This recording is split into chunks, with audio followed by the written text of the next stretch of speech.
Good morning, everybody. I hope everybody's well.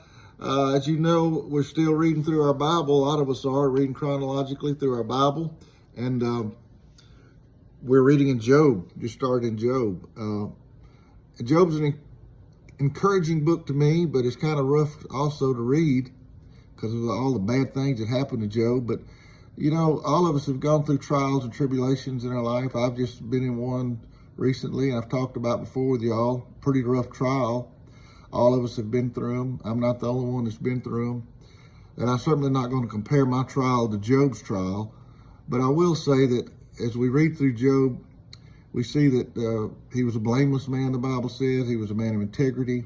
He was a rich man. God had blessed him in many ways, but yet God took everything. He took his family. He took his livestock. He took his health. But yet Job continued, even though he had a lot of questions. And there was times, even when I read today, where Job said, I think in verse 26 of verse 3, I have no peace, no quietness, I have no rest, only trouble comes. He says, boy, I don't know if any of y'all have ever been there, and I'm sure you have, when you just felt there was no peace, there was no quietness. And even in those times, I can assure you that God's there, even though we can't sense it sometimes. He's there through all of our troubles and trials. And we look at Joseph. We just got through reading about Joseph. Joseph was a man of integrity. God used him in such a great way. He was thrown into a well. He was taken into Egypt. He was accused by Potiphar's wife of doing something he didn't do. He was thrown into prison. His brothers hated him. But yet in the end, we see how after it was all said and done, that God used that for something good. We know that after Jacob died and Joseph's brothers came to him, they were concerned that Joseph was going to treat them badly. But Joseph said, brothers, what you intended for evil, God intended for good.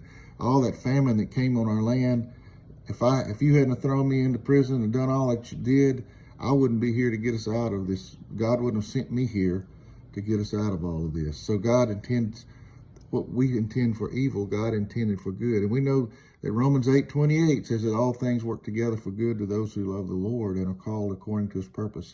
In the end, it worked out well for Joseph and his brothers. In the end, Job received double and triple. I can't remember the exact everything he had. He got much more than he had before. And God blessed him.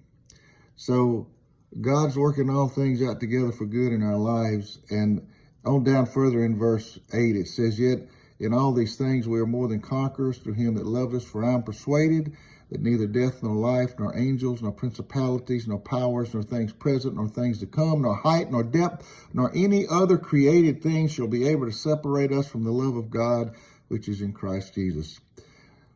You may not feel too loved when you go through these bad times, but know that you are. He's working out all things together for good in our lives to those that love him. Y'all have a great day. See you later.